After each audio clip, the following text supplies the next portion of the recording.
When you dare to share, you break the silence. When you dare to share, you speak your truth. When you dare to share, you use the full strength of your voice. When you dare to share, it brings opportunity to own your story. So tell it, be heard, and at the same time, your sharing is someone else's learning, inspiration, motivation, empowerment, and hope. There's always an element to each of our stories that remains a secret. For some, we feel it's a dirty little secret. Dare to share your untold story exposes these secrets in a welcoming and positive way. I encourage each of you out there to dare yourself to share what is yours to tell. When we dare, it is the courage to do something really important. Let this be a vow to each and every single one of us that we take risk, we brave, confront, and face what is, while inspiring and empowering all communities. So let's break that silence and tap into mental beauty. This is Salima Jadavji, your podcast host, a practicing clinical social worker, and your mental wellness connoisseur. Welcome to the Dare to Share Your Untold Story podcast, episode number 35, Traumatically Segregated on Multiple Levels Due to Her Divergent Personality. To all my fellow listeners, before we get started, I'm just dropping in a note to give you a heads up that this podcast might be emotionally triggering for you. We do invite guests onto the show who share openly about extremely difficult life moments with exposure and impact of what the struggles have been like. The intensity of each episode could have a variable impact on your emotional and mental well-being based on your own personal story.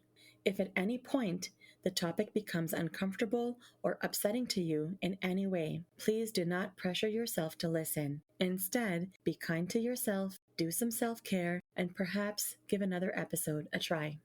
Today, I have the great pleasure of introducing our amazing, daring guest, Karima Jaffer. Karima is an innovator and spark builder and knowledge enthusiast. She is currently completing a Master of Social Work degree at the University of Toronto's Factor Inwentosh Faculty of Social Work. She has been inspired to pursue this field because of personal experiences with inequity regarding her family who dealt with ageism and classism. Prior to her Master of Social Work endeavor, Karima worked in the business sector as a business strategist. Her roles encompassed areas of human resources, finance, and project coordination. She enjoyed the mentorship opportunities that she gained, allowing her to see and experience various leadership styles across numerous settings. Her passion for social justice has inspired her to initiate projects in the areas of mental health education, financial literacy, and female youth empowerment. Outside of her professional experiences, Karima is a caregiver to an elderly father who has early onset dementia and is the only family member fluent in English. During her free time, Karima volunteers in the community, explores with her friends, and engages in artistic modalities such as visual art, poetry, music, and writing her own blog. A fun fact about Karima is that she is an avid Amazon shopper. Well, hello there, Karima. Welcome to the Dare to Share Your Untold Story podcast. Hi. Hello. What a great pleasure it is to be able to have you on as a guest on the show today. I am really thankful that you're here today, that we're going to chat today. I'm really grateful that you're so open and willing and courageous to be here sharing your story today. I also can't thank you enough for your support, just being able to take a stance with me in my quest to help break barriers of mental stigma. So thank you, Karima. Thank you for having me. So, Karima, in case you're still wondering, this podcast is about bringing forward untold stories that people go through, whether it is about a mental health struggle directly or if it's related to something else. What we know about people's journeys and difficult moments is that no matter what their story is, whether it's directly about mental health or not, there is an impact on a person's mental health in some way, and that usually remains unexpressed.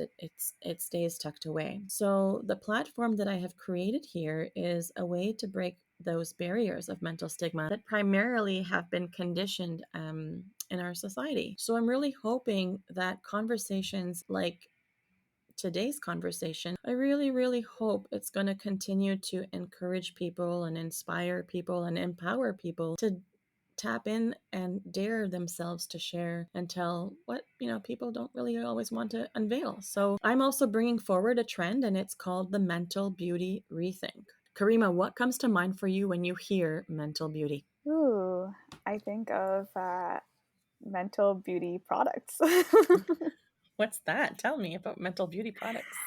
Well, when you think of mental health, you think about it so formally, right? You think of Mm-hmm. doctors, medicine, psychiatrists, Mm-hmm. and so forth. But when you think about mental beauty and you think about, I guess, what's usually used when you apply makeup and so forth, you use different products. You use eyeshadow, lipstick, and so forth, and Mm-hmm. I guess glamming up your face. Mm-hmm. But in a similar sense, mental beauty, you have a support system. Mm-hmm. You need, I guess, a routine, Mm-hmm. therapy, Mm-hmm. modalities that can help you succeed. And at the Mm-hmm. same time, you need yourself. So that's what comes up. Sorry, that's what comes up in my mind. I never thought of it from the angle of mental beauty products. Like what a really neat way of coining it.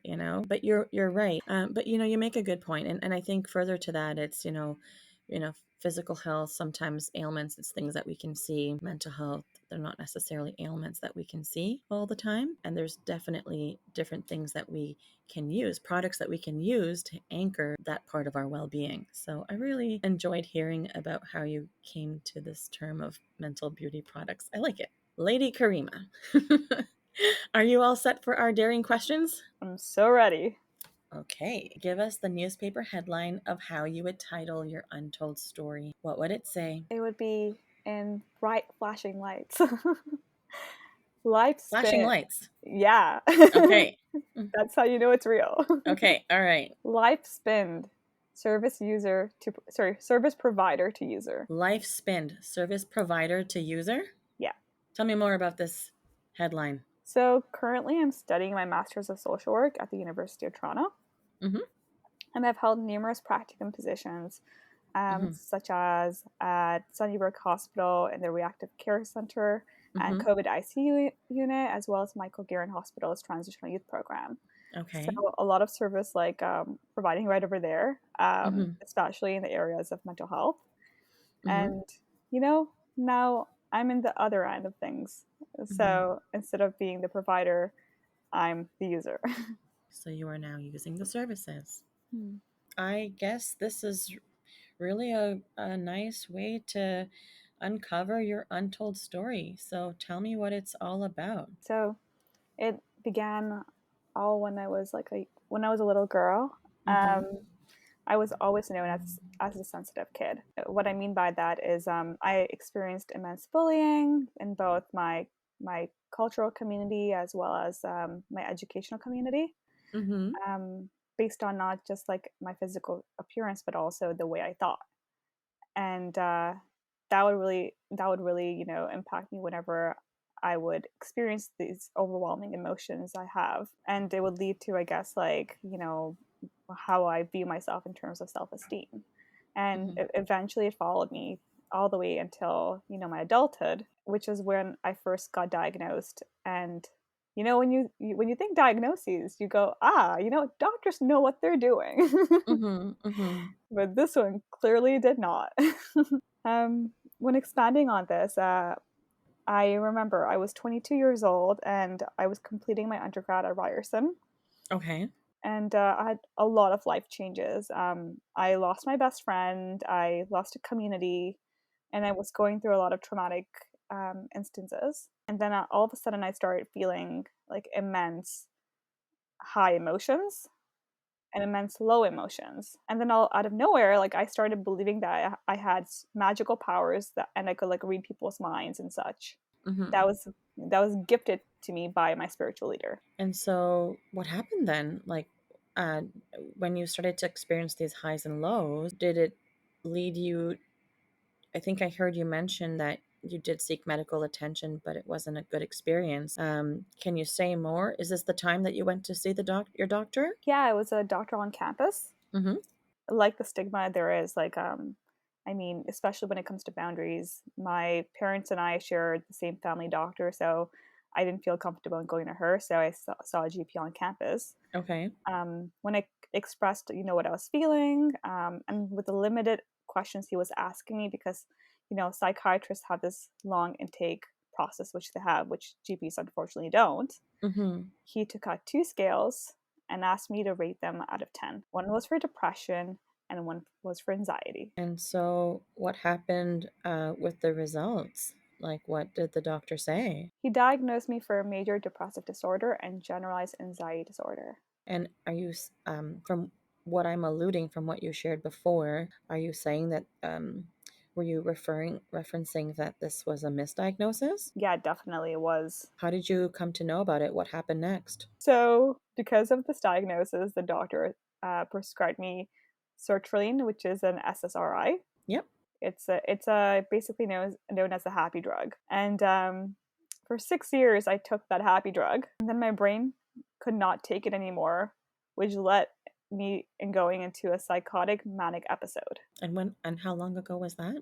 It was this past February Of this year. of yeah, February 2021. Wow. Hmm. Okay. Okay.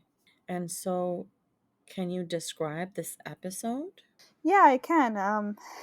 So what I recall, so the thing about psychosis is, sometimes you remember your episodes fully, and other times you have a lot of blanks.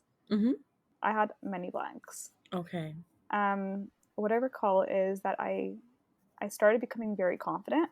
To be honest, like, prior to this episode, I was learning to be confident in therapy, work through, I guess, my past experiences.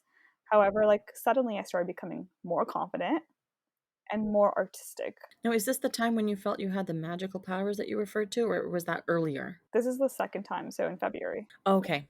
Mhm. Okay. I started experiencing this, and all of a sudden, I, start hearing voices. In particular, it was my spiritual leader and his daughter, who I've never heard before. Okay.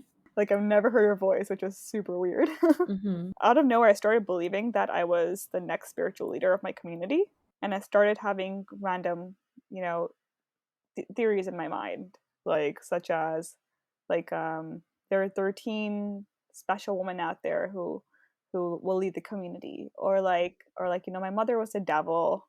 My dad wasn't didn't have dementia. He was actually, like, in disguise. I Mm-hmm. also pictured myself seeing Jesus Okay. playing a flute, and I also thought I was getting married to a guy I had a crush on. But the worst part is the fact that I publicized this on social media. And so, what happened next? Oh, I started planning my wedding. Yeah, I started making WhatsApp groups, one for bridal wear, one for makeup, one for music, Mm-hmm. and I started, like, going all out. That my family members across the globe were, very concerned. At the same time, they didn't know if it was real or not, because when you're going through psychosis, like, a lot of people think it's you're providing factual information. Mm-hmm. So on Instagram, I started posting everything. On LinkedIn, I started posting that I got into the UN. Um, and then next thing you know, I'm emailing my professors. And the good thing is the fact that I have a very strong faculty who knows me personally, because I'm a student leader. So they connected me to a psychiatrist on campus, told me to seek attention at CAMH. And what was the experience like for you at CAMH? Oh, I don't remember the first time at all, because I That was, was one of the blank moments. yeah, yeah. Okay. I just remember, like, being in the ER and then waking up in a room. Wow. So, like, I'm curious about so many things, but I'm also curious about, what emotions were coming up for you then? Like, I know you said you were having highs and lows, but when you were having your lows, what did those look like? Like, were you aware of what sort of emotions you were experiencing? Like, um, did you have supports at the time, as you said, people around the globe were expressing concern? Did anyone help guide your process before your school, or anyone that was supportive of your journey once you were starting the process with CAMH? Do you remember any of that? So everyone was pretty out of it, but at the same time, they just went with the flow with me, the people who I still have, because when I went through this episode, I lost a lot of my community. What do you mean you lost a lot of your community? So we see mental health as mental beauty. Like you and me. Yeah, you and Okay. I. Yes. But other people see it as being ugly ducklings. Okay. Like, I mean, there's so many people who I thought would, you know, be aware about mental illness, and like, if on social media, if I don't, like, I mean, I know myself as a person, and a lot of folks who I know on there who I barely speak to, they were just like, we had a feeling something was going on, so that's why, we wanted to like reach out to you if something was up. But other folks, like, who knew me, Right. like, thought I was, quote unquote, went nuts. And it was unfortunate to see that that was the outcome, and these were the people who I held close to me. Did they ever come to know and recognize and realize that you were going through a bout of psychosis? So after the episode, I felt immense shame. Mm-hmm. So Mm-hmm. I was messaging the people who I remembered that Mm-hmm. I impacted, Mm-hmm. and went, hey, I got diagnosed with bipolar disorder. It was a psychotic episode. Mm-hmm. And, a few people were like very supportive, while the rest were just like, you are too much to handle. So I blocked you.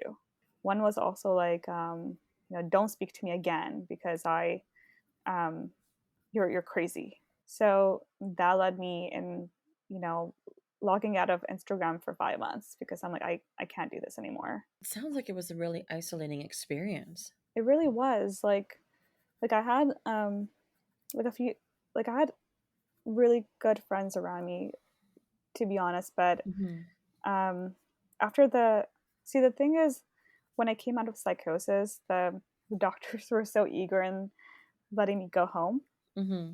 that they failed to educate me on what I was going through. I did not that I was going to get cognitive deficits where my executive functions such as speaking, thinking, doing would, you know, disappear or like, become trapped under a door. And when I went home, when I experienced such things, because I mean, I was finishing my last semester, I was like, okay, I'm going to go back to school, but all of a sudden I couldn't think anymore. Mm-hmm. And I'm a 4.0 GPA student and an Right. eager go-getter. Right. You have a go-getter attitude and you are a knowledge enthusiast. So for you to not be able to learn or to sit there with your books, that must have been really tough. It was heartbreaking for me. Mm-hmm. Mm-hmm. It's part of And your then identity, right? part of my identity, part of who I am as a Mm-hmm. person, my culture, Mm-hmm. the hard work that my parents, um, you know, they experienced when coming up with financial stability for me to go to grad school and pursue education as a whole. Mm-hmm. I felt like a failure to them, even though they were saying the exact opposite. You couldn't take it in with whatever feedback you were receiving. Hmm. And so, did you feel like you got support from your immediate family? Okay, so as I mentioned, my dad has early onset dementia, and Mm-hmm. he's also bedridden. So my mom doesn't speak much English. My dad, like, luckily does speak a bit. Mm-hmm. Um, so all the since he wasn't feeling well, like every responsibility fell on me, and it didn't make it easier, going through a new diagnosis of bipolar disorder, bipolar one. Yeah, and on top of that, like, my mom, she's not that educated with mental health, and she thinks her family, everyone around me and my family thinks just being positive will make it all better, which is not true at all. Mm-hmm. Mm-hmm. Have you ever heard of the term toxic positivity? Oh, I preach it every day. Tell our listeners about toxic positivity. I think people need to know. Okay. So toxic positivity is when someone tells you to change your mindset to positivity when without knowing the external and internal factors of what's going through. Like, for example, telling someone to be positive when they're upset or or they're facing depression, and it's just like you can't flip the switch because someone is going through something biologically like altering and chemically altering as well, but at the same time it's emotionally altering. Yeah, I really feel So my take, everything you're saying is what I know about toxic positivity as well. But I also, and it has a lot to do with mindset. And I also feel like the statements, the examples of how toxic positivity shows up, I feel it's very invalidating. Like failure is not an option. When someone says failure is not an option, or just keep smiling, all right, to your point, or it could be worse. Those are some things that come to mind when I think toxic positivity. And for me, if we were to flip it so that it's not seen as toxic positivity, rather than saying failure is not an option, it would be to say failure is part of growth. Or rather than telling someone just keep smiling, I would want to tell someone it's okay to be upset and even cry, and it only makes you more human. To the comment of, it could be worse. That's so invalidating when you're going through a really tough time. Sometimes we experience bad things. How can I support you? So there's a huge difference in the message. But those are some examples that were coming to my mind to sort of highlight what I heard you share. Yeah, definitely. Especially, it makes it harder when you come from a cultural family and they are quote unquote very religious to the point where they say, oh, mental illness, that doesn't exist in our religion. People make that up. Or, Mm-hmm. like, it's going to go away. Just be positive, it'll go away, which leads Mm-hmm. towards gaslighting. Do you feel like since you've journeyed through all of these various aspects over the last number of months, do you feel like there's been a shift in their perspective? Definitely. Especially when Yeah. it comes to my mom. Basically, long story short, I had a caseworker assigned to me by a leader within the Smiley community, Okay. who didn't do the best job, I guess, explaining what bipolar disorder was for my mom. So she Mm-hmm. had a different definition. However, when I went back to CAMH the second time, I had a doctor. I want to give her a shout out. Mm-hmm. Dr. Jane, if you're listening. Okay, Dr. um, Jane. Dr. Jane. And Mm-hmm. she was also from the South Asian community. Mm-hmm. So she, not insisted, but she made me feel comfortable in knowing that she could have a conversation with my mom about this and explain it to her in a way where it does get through her. And that's what happened. Like, this doctor went out of the way to tell my mom about what bipolar disorder was, what you need to excel and succeed, what things not to say, Mm-hmm. Mm-hmm. and it Mm-hmm. really opened up her mind in some way. But at the same time, she still has those toxic traits. Well, habits and things that have been ingrained, that they do take a long time to shift, but it seems like she was open to learning from what you're sharing, Mhm. right? And do you feel like she's showing up a little differently? Oh yeah, she Yeah. is Yeah. definitely. Yeah. Must feel good, maybe not so much nice, but must feel good to receive support that's meaningful to you in a way that's helpful to you. Yeah, like, I mean, it's helpful to. So basically, I've noticed is like, she'll be okay when she's around me or my best friend. But then Mm-hmm. when like, I know it's not her fault. It's social Mm-hmm. influence too. When the entire community gets involved and they Right. start going, "There's a cure out there. It's called prayer," Right. and then it becomes altered. But luckily, I've gotten to the point where I have like really like close knit of friends who are like siblings to me and Mm-hmm. mentors that I look up to that have made me realize that like my It's the say is most big. important. Yes. Exactly, Yes. It's the exactly. most important one. Yeah. You know, when I'm hearing you talk about all these things that you were going through and how isolating it was and having to sort of fend for yourself with the cultural and religious beliefs and the toxic positivity and, you know, people wanting to support but not really knowing how to support, or their version of support was really unhelpful. That must have been a really lonely time for you. How did that take a toll on you? Like, what was the internal process like for you? The internal process consisted of so much anger. Yeah. I was so angry. Yeah. Lots of anger. Karima, in a private conversation that we had, you mentioned that there was a point where you were entertaining thoughts of harming yourself. Can you speak to that today? I can. Thank you for asking. Mm-hmm.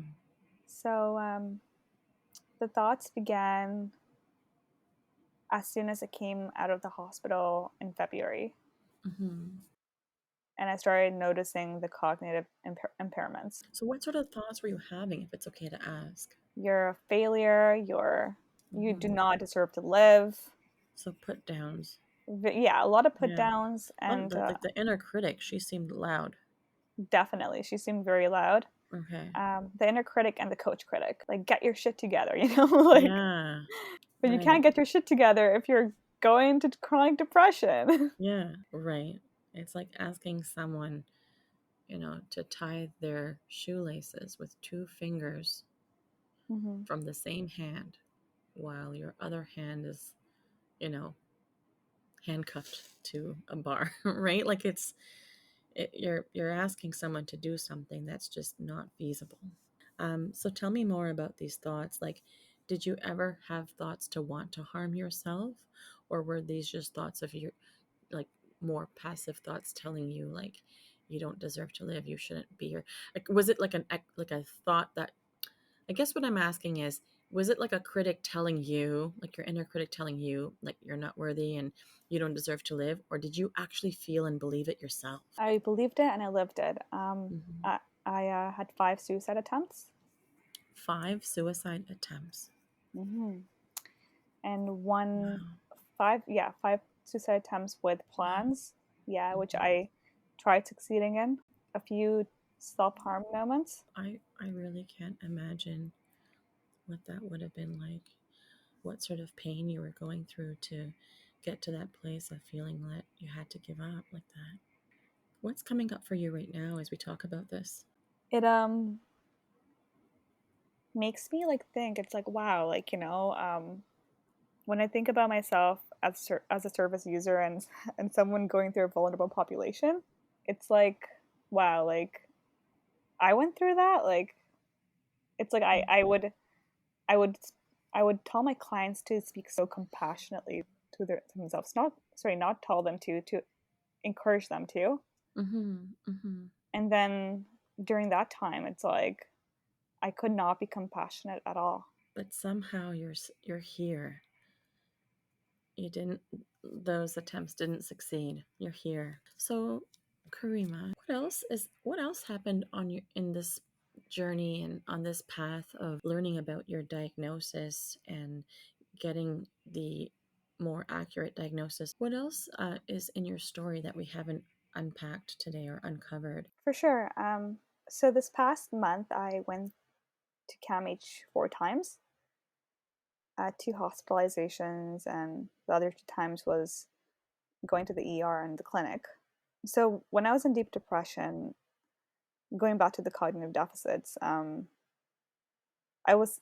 kept being told by professionals and people to conduct CBT, cognitive behavioral therapy. Yep.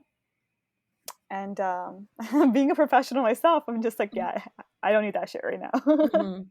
You have to be in a certain mind space to be able to really operate in a way to let that modality help you, because you're talking about regulating your thoughts and your mood and your behavior. And so you have to be in a space to have the motivation has to be there. And I don't mean like laziness. I mean, like, I think sometimes people think that when you're in a depressive episode that you're lazy. And I don't think it's laziness. I think they're like very difficult tasks that your body is not able to do. So if your body can't function and cope, I think that it can be limiting for how that modality can help you. I hear what you're saying. However, what was happening during this journey was that I was taking an antipsychotic, which led to my prolactin levels to increase. And in order to like get them down, I had to take this medicine prescribed by an endocrinologist. However, as flawed as the healthcare system is, this doctor was not aware about the side effects that would lead me in going into a manic episode. Mental health is not a part of health in many places. Mm-hmm. So I went through a manic episode, Mm-hmm. Mm-hmm. which led me in going to psychosis afterwards again. But this time, it saved my life. I was able to start thinking again. I felt like the roadblock I had between my thoughts was gone. I was able to um, speak properly, think deeper. When I was hospitalized again at CAMH, I was in their child and youth unit, which is fabulous. I was able to meet people my age, around my Mm-hmm. age, who are going through similar struggles, as well as, I was able to play ping pong. And ping pong, executive functioning, like ping pong really helps with that, or playing games. And so I was able to, like, find myself again in a way, but a newer version. A renewed Karima. Exactly. Like a battery. That's a really lovely outcome to have after going through all of those difficulties and the strife and struggle and hardship. Karima, when people come to see me for therapy, these individuals, people are typically in one of three places, right? So sometimes people are, and I don't mean like, just they're in three places in terms of life. I mean, like with the issues or the hardships that they're coming to sort of unpack or uncover, sometimes people are they're getting started, they're ready to work on something and they have no idea how to start and they need help with that. Some people are really in the middle, like in the thick of it, and they need to figure out where to go and how to go and what's the next step. And some people are looking back, and some people are looking back as they're trying to get closure or they're trying to introspect or find a way to get some sort of insight or different perspective so they can move forward, or they're looking to figure out how to take the lessons and learnings and bring that into their awareness so that they can become better versions of themselves as they move forward. Where would you say that you are in your journey? Would you say that you're in the beginning, the middle, or looking back? Oh, I'm in all three. You're in all three. How so? To add about the bipolar disorder, I also got diagnosed recently with borderline personality disorder. Mm-hmm. But except for the mental diagnoses, every day I, find someone who may or not be a part of my community anymore, or a new addition. Mm-hmm. Every day I experience a different part of my routine, Mm-hmm. which can be a positive or negative on my mental health. But then I remind myself, like, I got to keep going Mm-hmm. because, I it feels like I came back from the dead. Mm-hmm. And it's like, nope, I got to keep going. And even though I'm taking steps backwards where it feels like I'm going back to the beginning, Mm-hmm. I know I can push through again. Mm-hmm. Mm-hmm. It's kind of like time is fluid. It's like a river as well, where you're having waves and then you have a tidal wave, except instead of going forward, the tidal wave can go backwards. That's an interesting take. I think the river and the waves and the tidal wave and moving backwards, that's a helpful way of explaining it. What would you say are there other things that have come up for you that have allowed you to be grateful with encountering this journey? Yeah, it has taught me a lot actually. When I was in the child and youth unit, I had a great staff member because you have assigned staff to you, so like your own fairies. Mm-hmm. Mm-hmm. And one, or very like, she encouraged me to get a gratitude journal. So I started one there. The first thing I wrote was that I'm grateful for my diagnoses because I'm able to see the world in such a new perspective. Mm-hmm. It also taught me to also write down and reflect on being grateful about not who I have in my life, but also how important it is to cherish yourself. At, Mm-hmm. at the same time, if you have suicidal thoughts, you don't shame yourself Mm-hmm. because you're going through shit. No more shaming. Yeah, no No more more shaming. shaming. Right. We have to Only self we, love. exactly, but we have to Mm-hmm. normalize suicide too. We have to Mm-hmm. normalize so much out there that's stigmatized, and Mm-hmm. lived experience is experience. Mm-hmm. Absolutely. Like, put that on your resume. Yeah. Lived experience is the best kind.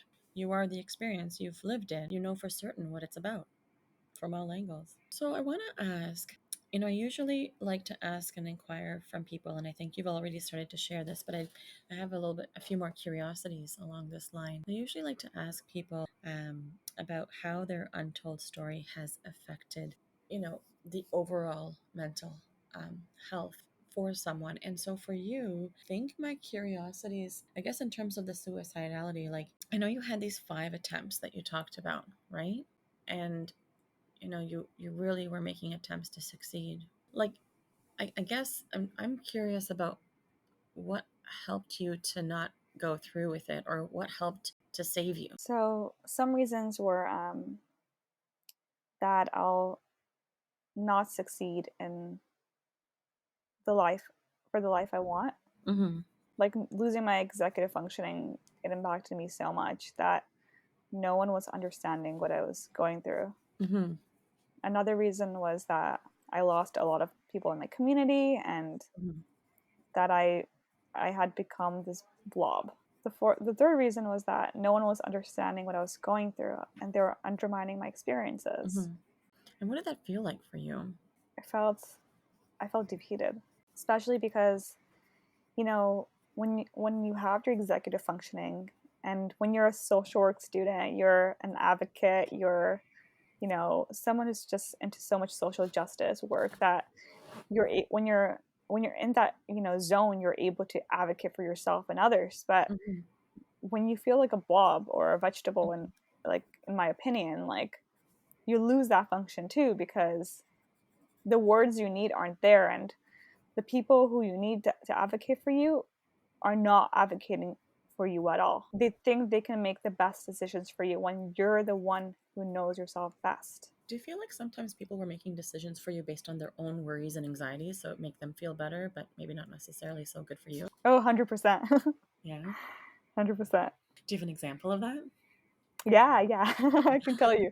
I have one good one. Yeah. Okay, so I'm an Ismaili Muslim, Okay. and we have an organization called the Council of Ontario. Okay. So without my permission, my mother was speaking to a leader in the community, Okay. and they opened up a case file for me. Oh. Yeah, a case file for me without my permission. Yeah, and the caseworker that was assigned to me, she knew me. Like she Oh. knew me outside of this, professional relationship, Okay. That's which a bit was, of a conflict. yeah, boundaries, right? What made it even worse was that I wasn't able to choose my worker, especially when I interviewed her myself afterwards. I was like, okay, I don't want to, brag. I don't want to brag or anything, but I'm way more qualified than you are. Right. So what made me even more frustrated was that my mother was speaking to her about me without me being aware, and they Right. were creating plans for me. Right. It's one thing to talk about concerns and trying to figure out how to help and support you, but to make all these plans for you, that's a different level of, that's a different sort of boundary violation. When I would state that, hey, I have a great team already at CAMH and CMHA, Right. I don't need you. Mm-hmm, mm-hmm. So, what's your key message to the listeners of our show, Karima? That, like when you want to speak, when you have a thought that you really think is necessary to mention, do it. Mm-hmm, And if it's in in any emotion possible, if it's anger or worry, or you feeling defeated, like express that. mm-hmm, Express it, because you have these emotions. Use them as tools. Use them as mental beauty tools. mm-hmm. We're using it right in conversation. I like it. And So, selling your product. you're selling the products, right? So what your message here so far, what I'm hearing is that when you want to speak, do it. Express whatever your emotion is, um, and use your emotions as signals to communicate what's going on the inside, like the internal process. Definitely. Any other messages for the listeners? You get to choose who you want on your team, and then make sure that you're on it. And people say there's no I in team, but that's not true at all, because you're the I. You need to be on your own team, Yeah. and it's not your team if you're not on it. So tell me about something that was a game changer inspiration for you, that's close to you, that's connected to you, that reflects your untold story.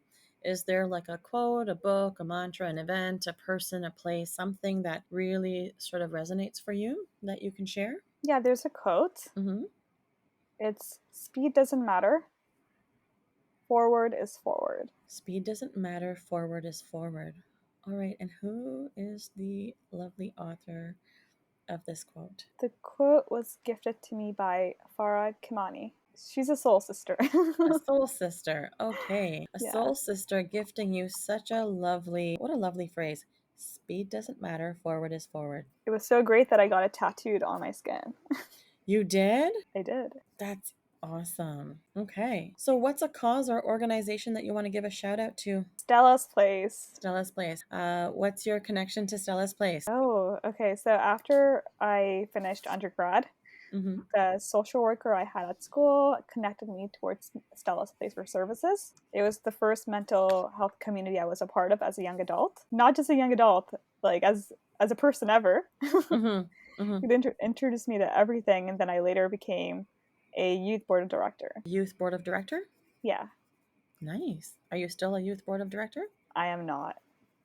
But you were at the time. Yeah, And that was the first community that you really felt that you belonged to. it was indeed.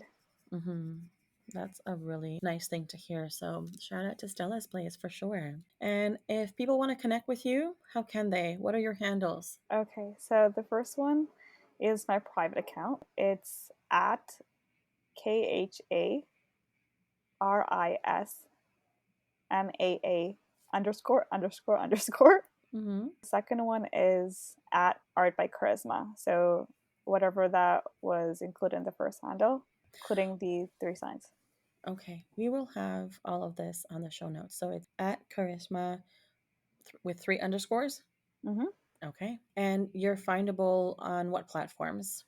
Oh, sorry. I forgot about that. Mm-hmm. I just got so excited to promote myself. Instagram. And Instagram. I'm also on LinkedIn, and it's just my name. Okay, amazing. Okay, Miss Karima, guess what? What? You've just dared yourself to share. Congratulations. Thank you. I'm so proud of myself. Absolutely. Always be proud of yourself. Today was definitely a big chat, a big conversation, a really large unveiling. And I am actually so thankful for your courage and your bravery today to be part of this podcast, to journey us all through your journey. You shared very openly about some very intense circumstances that you have been through, and some of the most difficult aspects of your life's journey you fully unveiled today. So I really cannot express enough how grateful I am to have witnessed the telling of your story. So thank you for taking us deep and working through some raw moments. And of course, for all the daring and sharing. Thank you. Thank you for having me. It is my pleasure. And once again, Karima, thank you for being part of Dare to Share Your Untold Story and helping to be a voice in breaking down the barriers of mental stigma.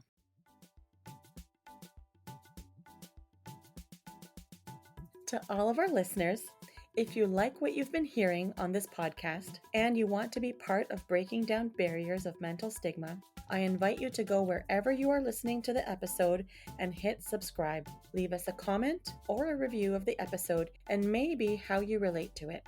To learn more about what we offer, visit www.daretoheal.co. And if you are feeling ready and brave to share, please submit your story by visiting www.daretoshare.co. Thanks for joining in.